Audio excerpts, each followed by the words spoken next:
Ito ang radyo ng bagong henerasyon. Sumasahimpapawid sa pamamagitan ng internet at live streaming. Radyong pinagkakatiwalaan ng sambayanang Pilipino. Mula noon hanggang ngayon, maghahatid ng pinakasariwang mga balita sa loob at labas ng bansa. Tatalakayin ng mga isyu ng bayan.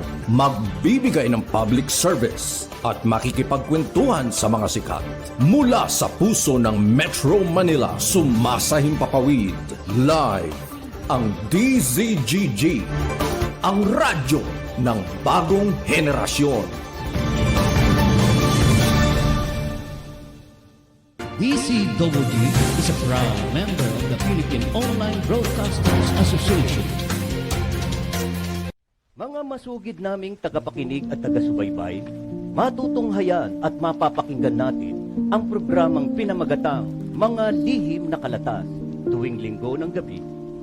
Layunin ng Lihim na Kalatas ay makapagbahagi ng mga kwento ng buhay ng bawat tao at makapagbigay ng inspirasyon. Maaari kayong magbigay ng mga reaksyon, kuro-kuro o suwestyon. Tulungan natin ang mga nagbahagi ng kanilang mahalagang kwento o istorya na magkaroon ng katahimikan at masagot kahit papaano ang mga katanungan sa kanilang isipay gumugulo. Maaari tayong makatulong sa pamamagitan ng inyong boses at komento. At ito ay pangungunahan ng ating tagapagsalaysay na si Miss Tani Capiral. Atin siyang makakasama tuwing araw ng linggo sa ganap na 8:00 ng gabi. Subaybayan at pakinggan natin ang mga kwento ng buhay at sa inyo ng DZGG. Inyo ito, dito, kayo ang bida. Sa programang katutulutan ng palaman, ukol sa mga gawa, pagkakasyo at mamamahali sa barangay. Ang programang barangay ay kailangan ng mga proyekto at pagpapatuan ng mga bagong programa sa barangay. Makikilala din dito mga opisyal na naglingkod at naghahangad magserbisyo sa barangay. Kaya, asya kayo, mga kabarangay, manood at kilatisin natin ang ating mga opisyal ng barangay. Samahan sina Rolly Bonyon at Boyet Guillermo sa kanilang 1 oras na programa mula 11:00 ng umaga hanggang 12:00 ng tanghali. Tuwing Lunes hanggang Biyernes. Barangay in Action! Narito na ang mga pinagpipitagang host ng programa. Balitang Pilipinas Worldwide! Programang siksik na balita, komentaryo at serbisyo publiko. Ang mga balita ay tatalakay ni Boyet Guillermo, magbibigay ng puro-puro at paglilinaw sa likod ng mga balita na nagmumula sa sikat na tao.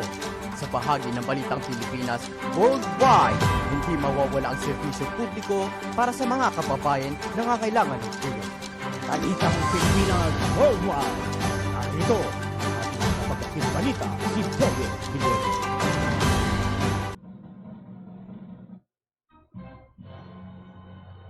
Parang kumukulo ah. Kumukulo! Hello! Hi! Magandang hapon po sa Luzon, Visayas at Mindanao. At sa iba't ibang dako po ng mundo na naabot po ng programang ito, Balitang Pilipinas Worldwide. Muli po, narito naman po tayo sa isa na naman po nating edisyon ng ating programa. Araw po tayo ngayon ng Wednesday. Yan, araw po, Wednesday, October 18, 2023.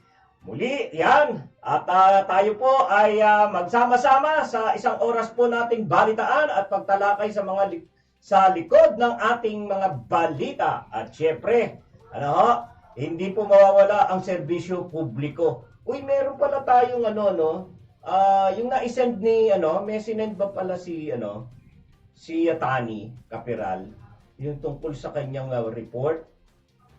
Oo, meron ba siya na alam niyo po naalala ko 'yon. Si Tani na wala ba siyang, tingnan mo nga kung meron siyang na-send. Yung tungkol sa isang dating barangay captain. Oo, isang dating barangay captain sa bahagi po ng Barangay Panapaan 6, Bacoor, Cavite. Oo. No? Yan ay ating bigla kong naalala po. Mong, asan yung yung ni Tani? Mong. Pa? Yung report ni Tani sa nagbigay ba siya nun? Ha? Nasa kanya. Hindi niya pinadala rito? Tanong mo siya. Nasa kanya eh. Ay, oo, sayang, hindi natin na-i-play, hindi natin na-ipakita sa ating mga kababayan yung ginawa nating pagtulong. Nakalib ka naman. Nakalib ka. Oo, na. Nakalib na. Okay. Sayang, hindi natin naipakita. Alam niyo po, ang DCWG Broadcasting Studio, sabi ko nga po, sa ating programang ito, tayo po ay naglilingkod bilang tagapaghatid po ng mga nagbabagang balita, mainit-init, nagbabaga eh. At syempre, dito sa programa, yung serbisyo publiko hindi mo mawawala. Kaya nga, naalala ko nga po yung ginawa po ng DCWG sa pamamagitan po ni Tani Capiral, yung ating pong reporter. Sinadya niya ho yun eh. Sinadya niya si former barangay captain Eduardo Vargas ng barangay Panapaan 6, Bacoor, Cavite. Hinatiran niya po yun ng pangangailangan niya. Si former barangay captain Vargas, ito siya po ay na-stroke eh. Na-stroke siya. Ayun.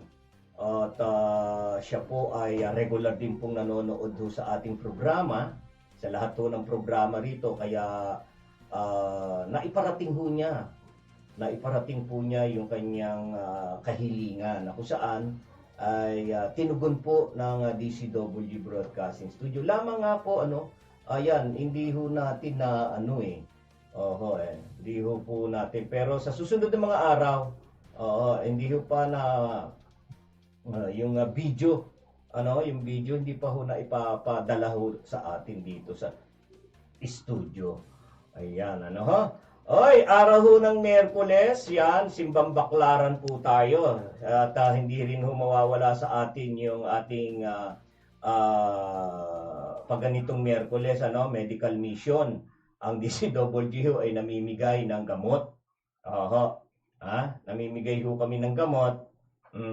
Pero hindi ho personal, hindi ho namin may aabot sa inyo yung gamot eh. Papaparating lang po namin sa inyo sa pamagitan ng verbal. Verbal lang ho yung gamot ho namin na pinamimigay. Ayan. Yung gamot ho namin na ipinamimigay, doon ho sa mga may sakit na nakakalimot. Yung may sakit tong nakakalimot, yun, nagbibigay ho kami ng gamot. Ang gamot po doon ay paalala. Ayan Paalala ho. Itong programang ho ito, ayan, nagpapaalala. Ayan yung gamot na binabanggit ho natin. Alam ho naman natin, di ba? Ang gamot sa nakakalimot ay paalala. Ayan. Kaya, nagpapaalala ang DCWG Broadcasting Studio, ang inyong pong lingkod, sa ating pong mga kababayan, lalo na po yung ating pong mga deboto, yan, ng ina ng laging saklolo, dyan sa Baclaran, Church. Yan, ay sila ngayon ay yung iba patungo pa lamang ho, kasi masarap pong pag ganito, oras, masarap din ho magsimba dyan dahil marami din ho mabibili sa paligid ho ng simbahan. At syempre, yan ho ay debosyon po natin, panata sa ating inang nanalaging saklolo. Tayo ho ay nagnunubena. At yan ay ho na natin yan, kumbaga sa panata na ho yan, sige ka, hindi maibibigay ang kahilingan mo. Kasi yun na, no, kaya tayo nagno-nobena, kaya tayo may panata dahil meron tayong kahilingan o kaya naman tayo ay nagpapasalamat. Oo, sa dami ng mga pagpapala, biyaya na natanggap sa ating Panginoon. Kinakailangan pa rin ho. Hindi ho, wala hong katapusan. Ang pasasalamat sa ating Panginoon ay wala hong katapusan. Dapat to tayo minuminuto, minuminuto, oras-oras, araw-araw, buwan-buwan, taon-taon. Tayo ay nagpapasalamat. Dahil ganun din ho ang biyaya ng ating Panginoon. Minuminuto, oras-oras, araw-araw, buwan-buwan, at taon-taon nagbibigay. Wala hong tigil ang pagbibigay ng pagpapala ng ating Panginoon sa kanyang mga nilalang, sa kanyang mga nilalang, lalo na po sa atin. Walang tigil ho yung pagbibigay niya ng pagpapala sa ating lahat.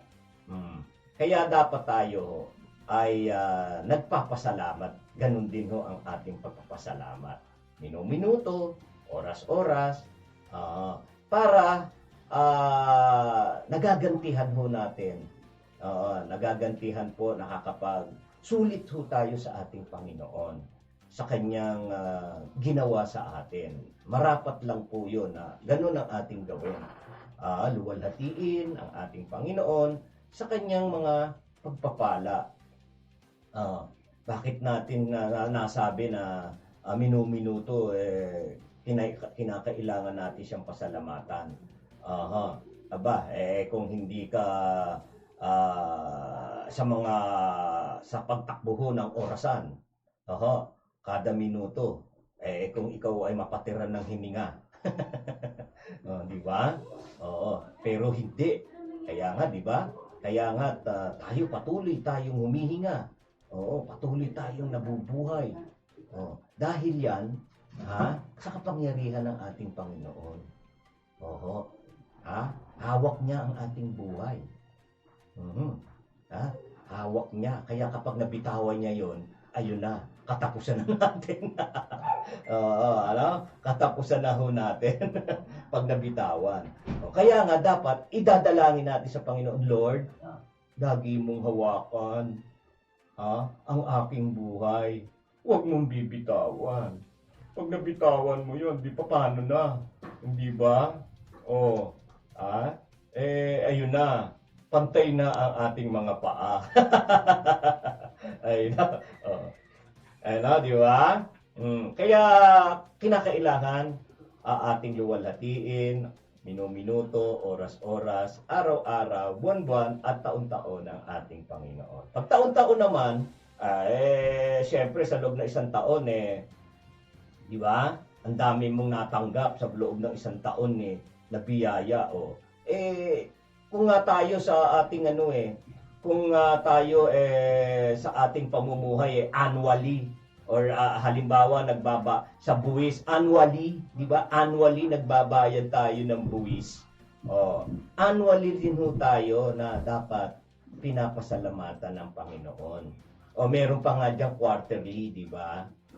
Quarterly. Kailangan quarterly magbayad ka ng iyong buwis. Yun nagagawa natin. Bakit yung pasasalamat sa ating Panginoon quarterly at annually hindi natin magawa? Di ba? Samantalang hindi mo naman huhugutin sa bulsa yun. Hindi mo huhugutin sa pitaka mo yun. Di ba? Nagagaling lang sa ating puso at ilalabas ng ating bibig ang pasasalamat. Quarterly at annually. Di ba? Meron tayong monthly report na tinatawag, quarterly report, di ba? Annually report. Bakit tayo hindi natin magawa yun sa ating Panginoon na monthly tayo magpasalamat, quarterly tayo magpasalamat, di ba? O, dapat pantay tayo. O, kung sumusunod tayo sa mga rules, no, na kung saan yun nga, monthly tayo or quarterly tayo nagbabayad ng buwis, nasusunod natin yun. Sundin natin din, gawin din natin sa ating Panginoon yan. Sinusunod natin yung batas ng batas ng tao, di ba? Batas ng ating pamahalaan. O, bakit yung batas ng ating Panginoon hindi natin sundin? Di ba? O, sa totoo lang, ang ating Panginoon sumunod din sa batas, di ba? O, nung siya ay nagbayad ng buwis. Oo. Kinuha lang niyang ganun, no? O, meron na agad siyang pera, wala naman siya, ginanon lang niya. Oops. Binayad niya kay Zacarias ba yun?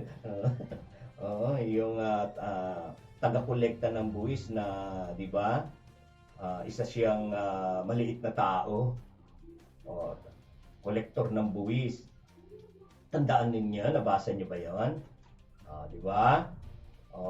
At umakyat nga siya sa puno para mapansin siya ng ating Panginoon. At sinabi nga niya na, Lord, Jesus, ibabalik ko akong lumabis ang aking mga pagkolekta ng buwis sa mamamayan, ibabalik ko. Makamit ko lang ang buhay na walang hanggan. Di ba? Yan, kaya minsan. So, yan, ganyan po, no? Yan ang buhay ho natin. Hindi ho yung buhay ho natin, tira na lang tayo ng tira. Sige na lang ng sige. Lahat ng bagay gusto natin kayanin na hindi naman natin makaya-kaya. Nang hindi katulong ang ating Panginoong Diyos. Ang ating Panginoong Kristo. Kaya, yon, dapat tayo ay lagi nagpapasalamat sa ating Panginoon. Okay, bago tayo pumalaot pa, no? Ayan. Ako'y muna agad na babate. Na-miss ko kayo, ha? Nagkamisan ho tayo, no? Ayan, si Paring Crispin Lambayan, si Utol, Danyo Guillermo, sabi ni Paring Crispin, gandang hapon po pare, at sa mga kasama mo dyan sa DCWG. Kamusta kayo dyan? Yan ang bati ni Utol, nangangamusta. Hilario Lee, magandang hapon po. Ayan, si Hilario Lee, lagi kong binabanggit ang pangalan niya. Siya ang esposo. Siya ang esposo ni Catalina Lim. Mga kasama ko ho yan sa La Suerte. Andyan na rin ho si Andrea Forte. Good afternoon po. At si Maring Elena Ramos, mga kaguru po ko yan, ka-GC. Ka-GC ko po ito. Eto, nagsabay-sabay na sila. Yan, gandang hapon, viewers. Alam mo, nakakaamoy ako ng amoy na masarap na ulam eh. Nagugutom tuloy ako. Ginugutom na ako. Ayan, Merry Christmas! Ganda ng studio mo, pare! Ayan. Kinakailangan natin yan eh. Kailangan na tayo ay kahit man lang sa palamuti sa ating mga bahay, sa ating mga studio, ay meron tayong diwa ng paparating na Pasko. Diba? Para din na ipakita natin sa ating Panginoon na pinaghahandaan natin yung kanyang kapanganakan. Diba? Ay tayo nga ay naghahanda. Diba? Pinaghahandaan natin ang ating mga birthday. Bakit ang ating Panginoong Kristo hindi natin paghandaan? Pero lahat, di ba, pinaghahandaan. Walang hindi maghahanda kahit kukunti. Di ba? Kahit kukunti at talagang inilulusot.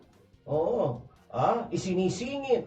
Pinaghahandaan. Kahit kukunti ang meron lang isang parol sa bintana. May medyas. Dahil dadaan sa bintana si Santa Claus, maglalagay ng regalo sa medyas na sinampid,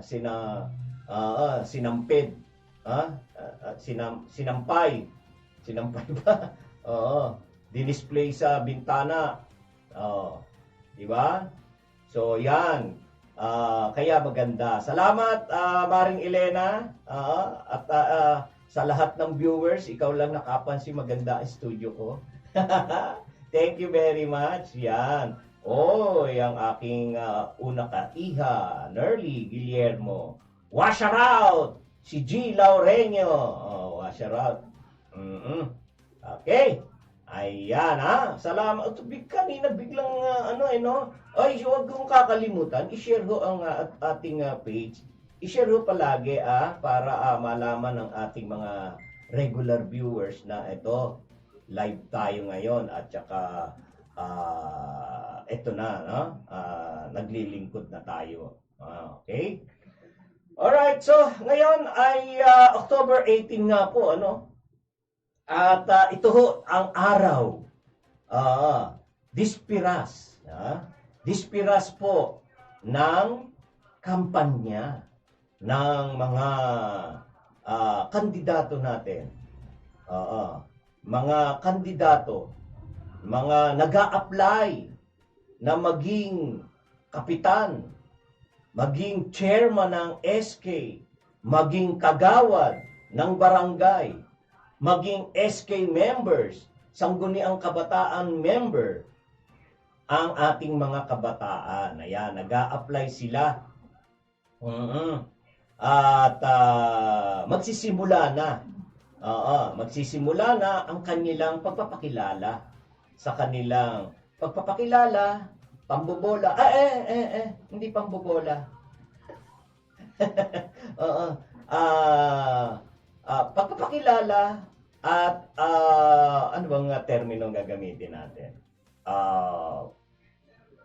Pagpapabatid ng kanilang mga layunin sa ating mga barangay. Yan.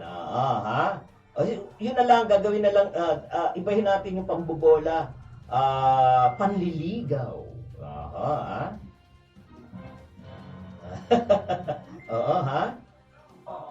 Panliligaw. Yan. Panliligaw sa atin. Para sila ay ating tangkilikin, piliin, ilista. Piliin natin na sila ay mapabilang sa miyembro ng Sangguniang Kabataan, sa miyembro ng barangay, Sangguniang Barangay, at kapitan, at SK chairman. Yan. Yan ngayon ang kaya't bukas makikita na natin sila. Bukas lang ho yan hanggang October 19 hanggang 28 or 28 yan.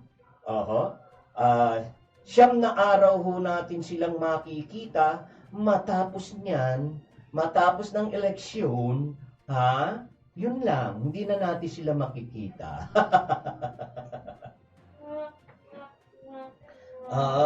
Yun na ho ang nakaugalian ng ating mga politiko.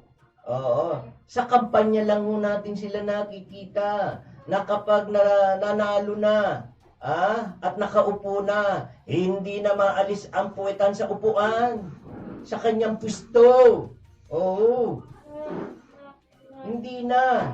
Nakadikit na lang sa upuan, sa kanyang opisina, sa kanyang bahay, sa trabaho. Hindi na ho magawa kung minsan ang tungkulin. Aatin na lang ng meeting. Aatin lang ng meeting, hindi pa makadalo. Dahil busy.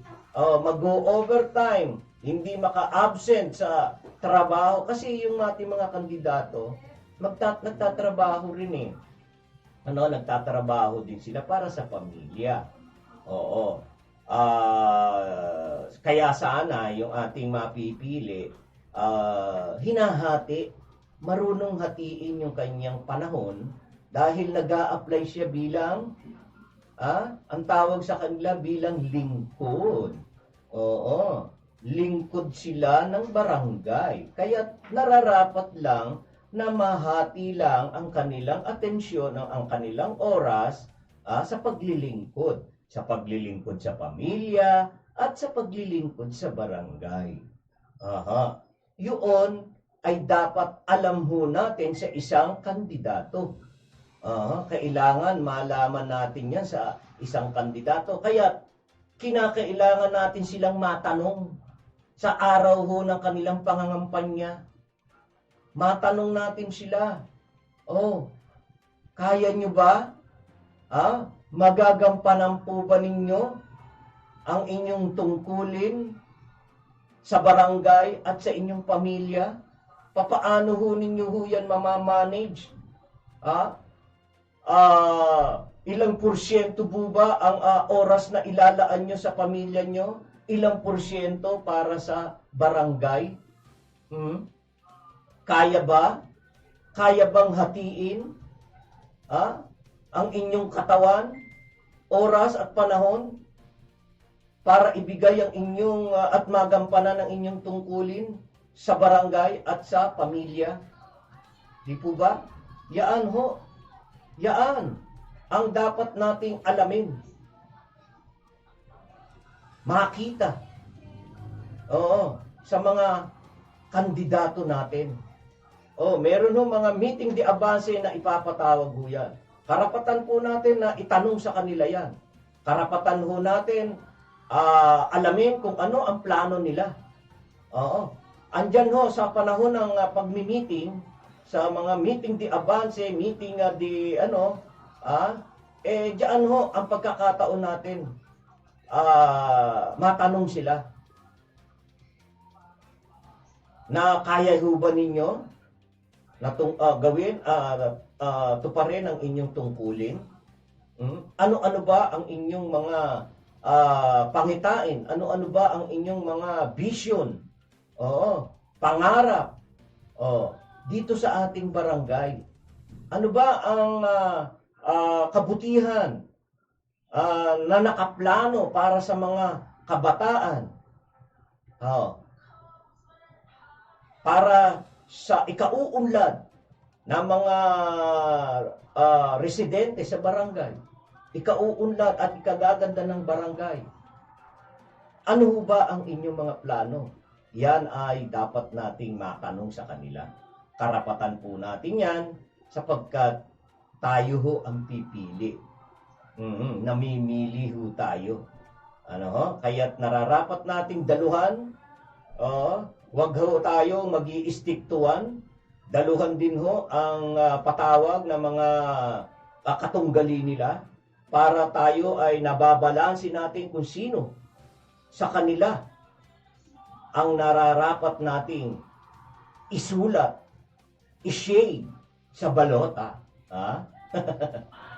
Nako, ayun na. Napaaray na.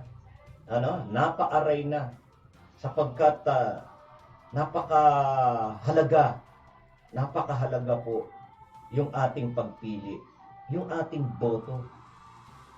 At dapat din ho talaga natin pahalagahan yan. Huwag na ho tayong basta-basta na lang. Si kumpare, si kumare. Alam mo naman at kilala mo si kumpare, si kumare na alam mo ang kanyang ugali. Ang kanyang kapasidad, ang kanyang pagkatao. Kilala mo siya. Kaya't hindi porki kumpare si kumare, siya na yung iyong ihahalal.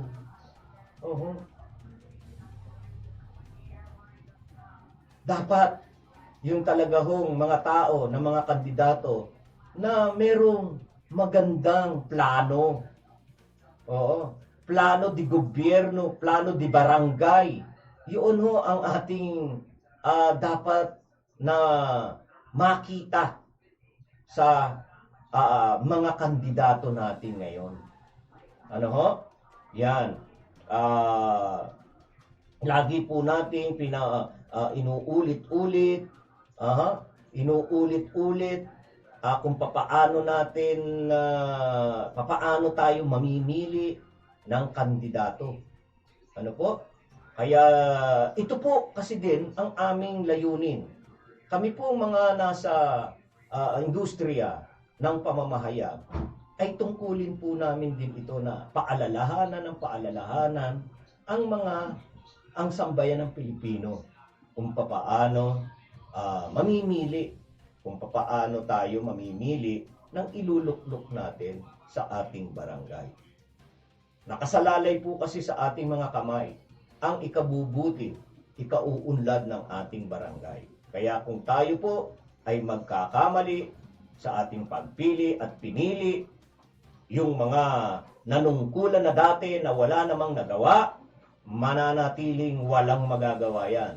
Mananatili at magtitiis tayo na ang ating barangay kung papaano tayo namuhay ng 3 taon sa pamamahala nila, kung papaano tayo namuhay na magulo, pangit, madumi ang ating barangay sa loob ng 3 panunungkulan nila, yun pa rin ang asahan mo na mangyayari sa iyong barangay.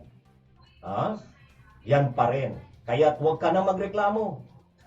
Huwag kang magrereklamo na kapag ganyan ang mararanasan mo pa rin sa barangay mo, ibinoto mo pa rin siya. Kung kinakailangan, ikampanya mo na huwag na siyang iboto, ikampanya mo siya na huwag siyang iboto. Huwag mo namang ilalantad. Pabulong-bulong lang. Pabulong-bulong lang at baka mapag-initan ka. Ayan. Teka muna. Ayan. Tanong lang po, regular holiday po ba ang election date? Of course naman. Dineklara na yan. Ayan, idineklara na yan na holiday yan. Yang regular holiday yang election. October 30. Ano nga yan? Ang haba niyan, October 30. Mahaba yan. Long ano ho yan. Yan, At si Maribel Alano Picardal. Good afternoon po, Sir Boyet. God bless po. Maraming salamat kay Maribel Picardal from Atimonan, Quezon. Naku. Alright. Ayan. Okay. So, maraming salamat Share sa programa. Okay, tuloy po tayo. Tuloy pa. At meron pa namang mga meron pa tayong oras. Ano po? Nais ko lang din po sa inyong ibahagi dahil ito nga ho ay napapanahon na tayo papalapit na tayo sa eleksyon at bukas nga po ay kampanya na. Habang papalapit ang eleksyon, meron pa rin ho tayong napapaulat na mga pagpatay na may kaugnayan sa eleksyon. Ano po? Yan. Alam niyo po, sa party po ng Abra, yung may kandidato po dyan sa Bukay, ay may napatay na naman po. May napatay na isang SK pa kamo. SK Kagawad. SK chairman na kung saan gustong tumakbong kagawad, ayun. Tinambangan or napatay. At dahil ho yata diyan 122 kandidato na po diyan sa Abra. Kandidato ho para sa barangay at SK election umatras. Umatras po. Umatras na ho. Tingnan nyo ho. Kaya napaka talaga rin ang panunungkulan ho sa barangay, hindi ho hindi ho talaga basta-basta Tingnan nyo ho. kung basta-basta lang ang panunungkulan sa barangay, hindi ho mangyayari itong mga pagpatay na ito sa mga tatakbo. Ano po? Oh. Ayan ho, ayon ho sa ating balita. Ano? Inihayag po ng Komisyon on Election na nito nga ang araw na ito na isang kandidato po sa barangay at sangguniang kabataan election sa Burak, Bukay, Abra. Ang binaril at napatay. Okay. At kasabay po niyan, umabot na ho sa 122 kandidato para sa nasabing halalan sa naturang lalawigan ang umatras. Tingnan niyo po. Ano ho? Nakakalungkot pong mga balita yung ganyan. Nakakalungkot. Kasi dyan, nakikita ho natin na nakikita ho natin na napapansin natin dyan sa mga ganyan na may mga insidente na may kaugnayan sa eleksyon ay hindi po ba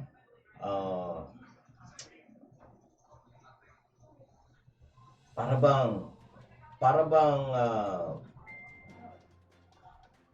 pinipigilan ang isang kandidato, isang tao na maglingkod. Or sabihin natin, ano ba kaya ang dahilan? Bakit pa siya?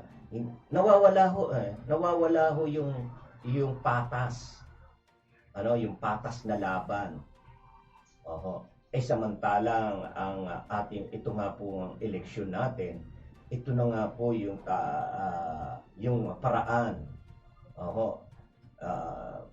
Ito yung panahon na yung karapatan natin ay, di ba, maihahayag ho natin, mailalabas at magagamit ho natin. Nakakalungkot nga na merong mga kandidato na napapas lang. Para bang ayaw ho nilang tumakbo. Bakit? Magaling ba siya? Ayun ho dalawang klase lang ho Magaling ba siyang manungkulan? Magaling ba siya noong siya ay nanungkulan? Or masama? Or hindi, di ba? Wala ba siyang nagawa? O baka naman mga panahon na yon na nasa panunungkulan siya hindi naman talaga gumanap ng tungkulin at ginamit lang ang kapangyarihan para makapang-api o makapang malabais sa kanyang mga barangay. Bakit natin nabanggit yan? Dahil meron hong nagparating sa atin dito, isang kagawan na kung saan inireklamo ang kanyang kabarangay. Di ba? Imbis na siya magiging tulay, imbis siya ang magiging modelo ng pagkakasundo ng kanyang barangay, mismo siya pa ang nagreklamo sa kanyang barangay. Di ba? Kahit anong siguro na maliban na lang siguro may kaugnayan sa buhay. Siguro yung mga ganyan maaari. Pero kung mga maliliit lamang pong mga problema, mga bagay na hindi nyo napagkasunduan o hindi nyo napagkaunawaan, maliliit na bagay o halimbawa pa sabihin natin isang supot na basura na itapon sa iyong sa iyong bakuran o diyan sa tapat ng iyong bakuran, nagalit ka na kagawad at siya ay inireklamo mo na hindi imbis na ikaw ay bilang isang lingkod ng barangay imbis na ikaw ay magbigay magpaubaya dahil maliit na bagay naman hindi naman siguro ikasisira ng iyong kredibilidad ng iyong pagkatao yung ikaw ay magbigay yung ikaw ay magparaya, di ba? Hindi naman siguro Yun yung pinupunto ko po. Ano? Kung maliit na bagay naman yan, hindi mo na dapat, hindi na kailangan ireklamo pa. Kung ikaw ang nagrereklamo, anong hustisya? Anong patas na pagdinig sa inireklamo mo? Sa reklamo mo laban sa iyong kabarangay, isamantalang kagawad ka. Maliban kung ang reklamo ay isinampa mo sa ibang barangay. Yan. May patas diyan. Pero hindi pa rin. Dahil kung kilala ka sa kabilang barangay, mahirap na rin. No? Mahirap na rin makakuha ng patas na pagdinig, patas na pagsusuri sa inihain mong reklamo laban sa iyong kabarangay. Di ba? So yan po, yan talaga mahirap talaga rin. Mahirap na manungkulan. Manungkulan din sa ating barangay. Ano po? Nagbubuwis ng buhay at yung mga ganyan-ganyan na kapangyarihan, ginagamit lang yung kapangyarihan bilang opisyal ng barangay. Kuminsan nga, yun nga, maganda na ginagawa mo, meron pa rin nagagalit. Gumawa ka rin ng mali, meron pa rin galit sa iyo. Ayan ang buhay natin. Hindi natin malaman. Basta, doon tayo sa totoo at sa tama. Sa katotohanan lang ho tayo at sa tama. Pero pag yan ang ating pinandigan sa araw-araw na ating pamumuhay, hindi tayo maliligaw, hindi tayo magkakamali sa ating pagtupad sa ating tungkulin. Ang katotohanan ay ang ating Panginoon. Gagabayan Kanya. Basta't manindigan ka sa katotohanan at sa tama, hindi ka magkakamali. Alright. Okay, so, ayan. At tayo po ay, ano na yung oras natin medyo napalaki. Napahaba ang ating pagtalakay. Alright, dako na po tayo sa ating pong ikalawang yugto ng ating programa. Narito na ang ating mga ulo ng balita.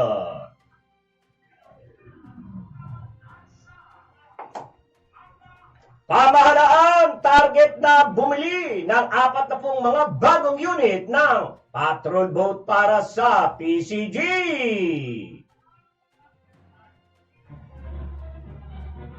Philippine Air Force makakatanggap ng bagong eroplano mula sa pamahalaan at DND.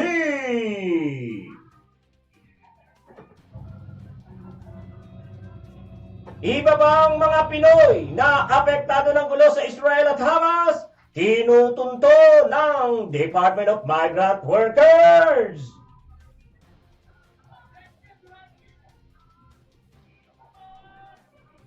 Implementing rules and regulation ng Maharlika Investment Fund, pinasuspinde muna ni Pangulong Marcos Jr. Philippine Coast Guard ang akong gagamitin ng wasto ang dagdag pondo mula sa realignment ng CIF.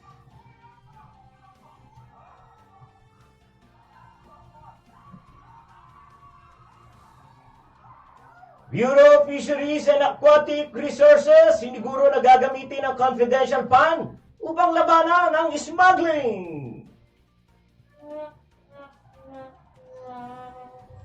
Department of Agriculture, aminadong nahihirapan maabot ang rice self-sufficiency sa Pilipinas.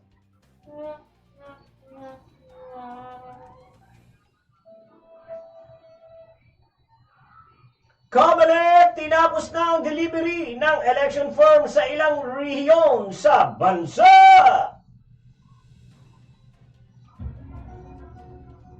Mahigit 6,000 show cause order na ipadala ng Comelec dahil sa paglabag sa election rules.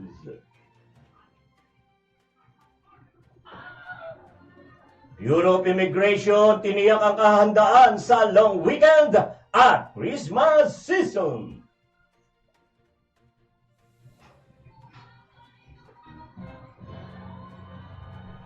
Dalawampung miyembro ng umano'y investment scam company arestado sa Makati City. WHO at maraming mga bansa kinundi na ang rocket attack sa paggamutan ng Gaza.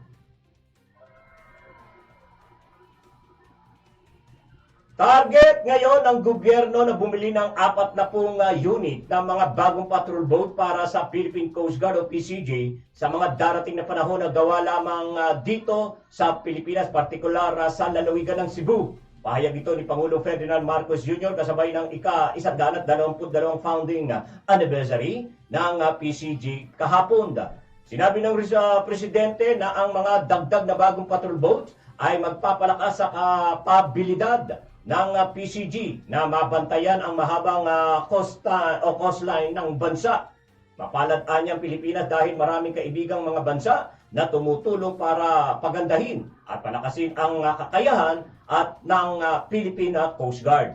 Tiniyak pa ng Pangulo na patuloy ang pagprotekta ng PCG sa kapakanan ng mga mangingisdang Pinoy, pagtulong sa panahon ng kalamidad at pagbabantay sa kapaligiran.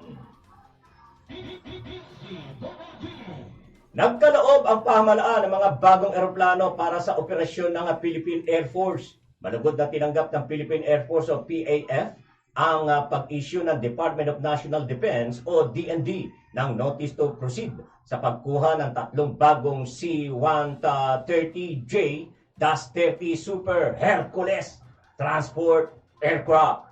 Ayon kay PAF spokesperson Colonel Maria Consuelo Castillo, nagpapasalamat ang PAF sa national government at DND sa pagbili ng mga eroplano. Anya, malaking tulong ang mga bagong eroplano sa airlift capability ng PAF na pang-suporta sa mga operasyon ng militar kabilang ang relief operation sa panahon ng kalamidad.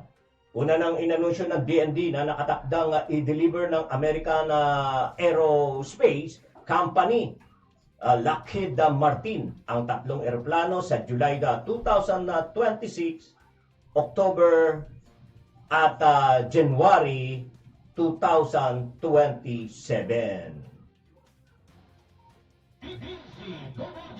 Patuloy na hinahanap ng Department of Migrant Workers, Overseas Workers, Welfare Administration o DMW, OWA, team ang Philippine Embassy sa iba pang mga Pinoy na naipit sa gulo sa Israel at Hamas.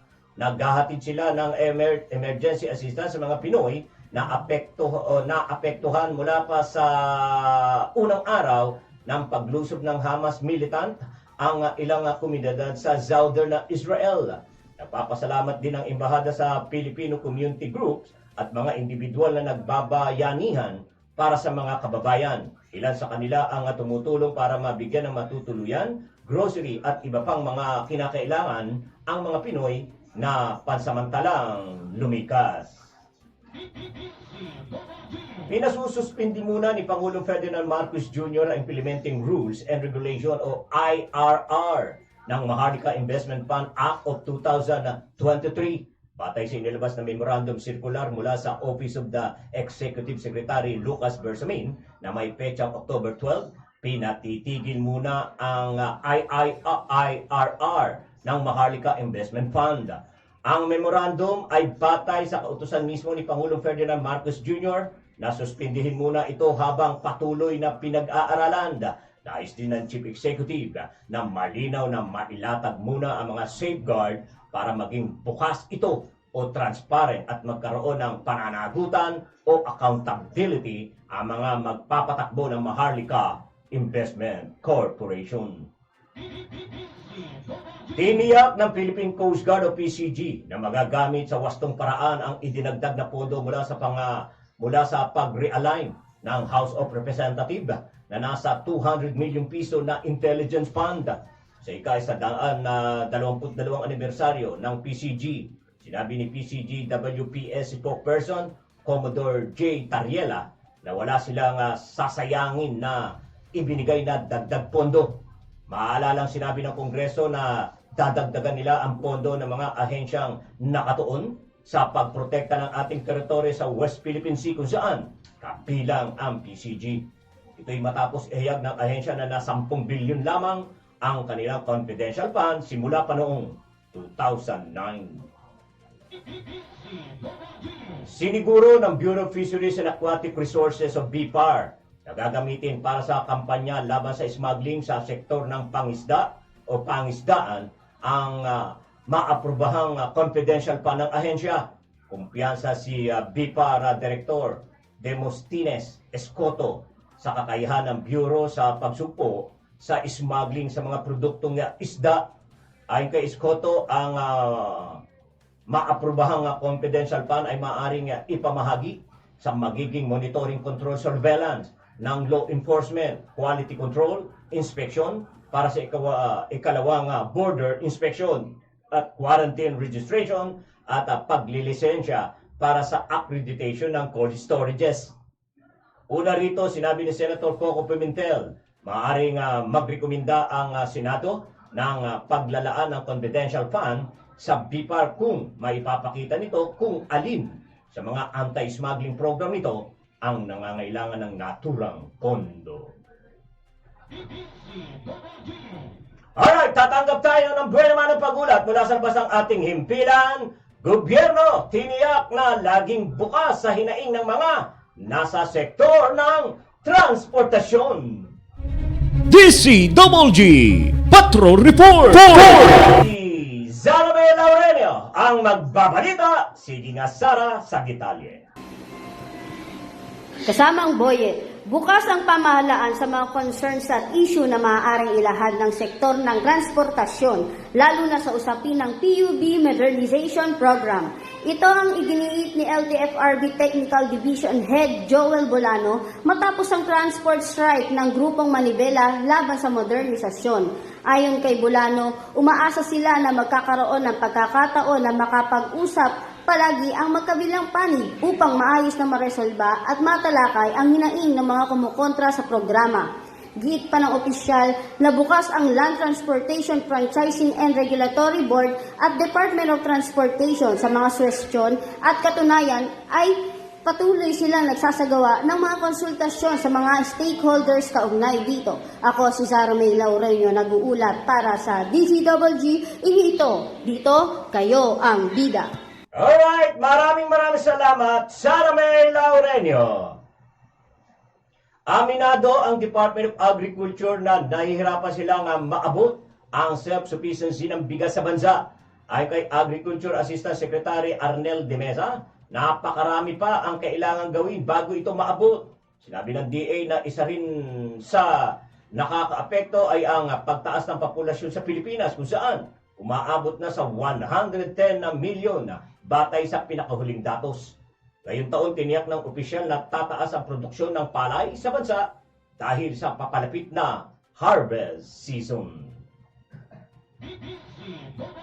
Nakumpleto na ng Komisyon ng Eleksyon o COMELEC ang distribusyon ng accountable forms para sa idara o sa barangay at sangguniang kabataang eleksyon o BSKE sa Oktubre 30. Ayon kay COMELEC Chairman George Erwin Garcia, 100% na nang tapos ang deliveries ng eleksyon na documents para sa Cordillera Administrative Region o CAR, Region 1, Region 2, Region 3 at Region 5. Para sa Region 9, 10, 12 at BARMM, sinabi ni Garcia na hinihintay na lamang ang kumpirmasyon kung natapos na ang delivery. Ngayong araw, October 18, ibibiyahe na ang mga election document mula sa warehouse sa Santa Rosa, Laguna, papuntang Region 4A. Para sa National Capital Region ni NCR, naka-schedule na sa October 19 at 20 ang page deliver ng election forms. Umabot na sa 6,640 ang naipalabas na show cause orders ng Commission on Election o COMELEC para sa unverified complaints. Umabot naman sa 327 ang napadala ng subpoena dahil sa paglabag sa election na rules. Sa mga napadala ng SICOS, 3,184 na ang nagsumite ng tugon sa COMELEC. May 304 na posibleng ma-disqualified at 723 na reklamo ang dinismiss dahil sa kawalan ng factual basis. Kahapon, October 17, ang COMELEC Anti-EFAL Task Force ay naglabas ng 78 show cause orders para sa unverified complaint at nagpadala ng subpoena sa 179 na kandidato dahil sa verified complaints at nakapaghain ng petisyon for disqualification laban sa 3 kandidato.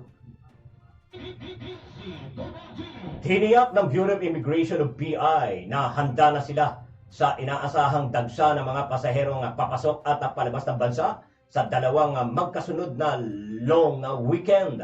Ayon kay BI Commissioner Norman Tansinco, kabilang sa paghahanda ang pagdaragdag ng augmentation team sa mga paliparan. Bawal din umano ang vacation leave ng BI personnel mula October 25 hanggang November 5. Bukod dito, pinaghahandaan na rin ng ahensya ang pagtaas ng ilang mga pasahero sa panahon ng Kapaskuhan. Kasama sa itatalaga sa mga kapaliparan ang 55 bagong immigration personnel na nagsasanay ngayon sa Clark at mga organic personnel na magsisilbing acting immigration personnel. Nadakip ng mga otoridad ang 20 miyembro ng umano'y investment scam company sa isinagawang operasyon sa isang hotel sa Makati City. Ang mga nasakote sa joint operation ng Criminal Investigation and Detection Group o National Capital Region CIDG NCR, Securities Exchange Commission o SEC at Presidential Anti-Organized Crime Commission ay kinabibilangan ng 12 Pilipino at 8 foreign national na sangkot sa umano'y investment scam.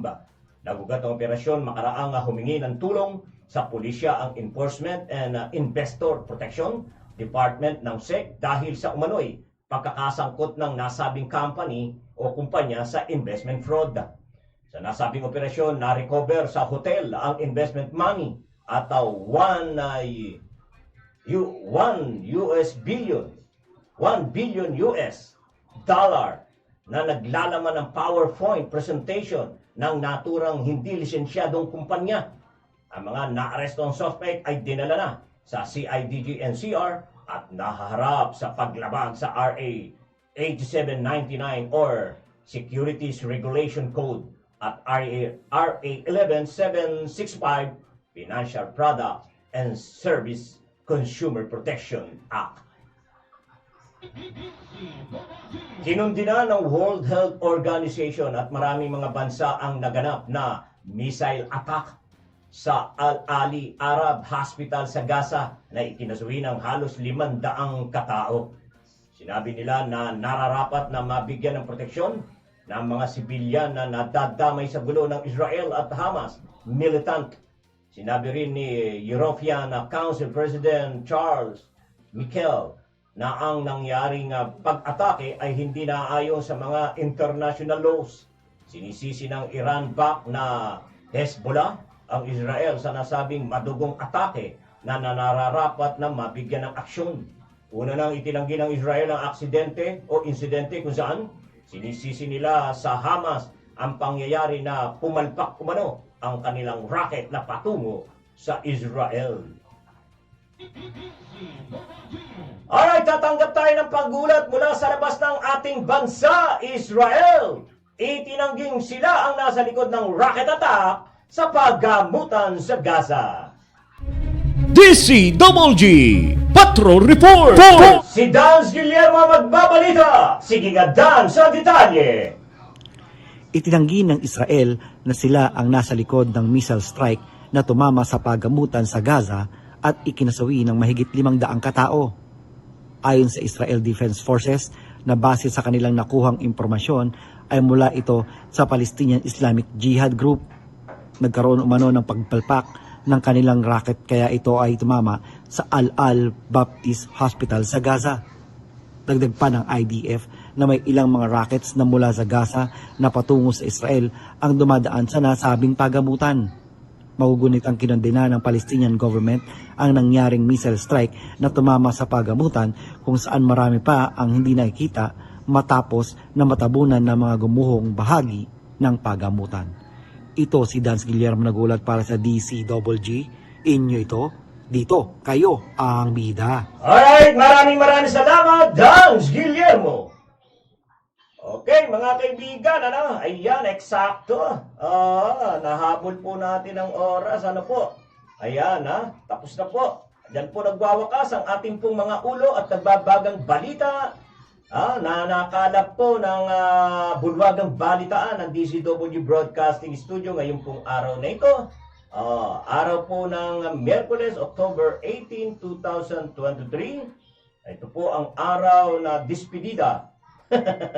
Despedida para sa kampanya. Ayan. Okay, so at ang ating pakita mo nga yung ating ilang na lang tayo. Ayan, tama ba tayo dyan? Ayan, naipapakita na po natin ang ating pong paghihintay sa pagdating po ng ating Pasko. Yan, 68 days na lang po. Pasko na! Alright, tuwan-tuwa mga bata, Okay, so, ako po ay magpapasalamat na po sa inyo, mga minamahal ko, at walang sawang sumusubaybay dito po sa ating programang Balitang Pilipinas Worldwide. Yan, ang ating pong nakapiling sa araw na ito at nakasama at mga nanood. Yan, Pare Crispin Lambayan, si Utol Danyo Guillermo, si Hilario Lim, Andrea Porte, Elena Ramos, at si Nerly G. Laureño, at si Maribel Alano Picardal. Yan, at ang aming pong President and CEO, Joseph Guillermo. Ayan, ang aking una kaiha naman, si Nerly Guillermo.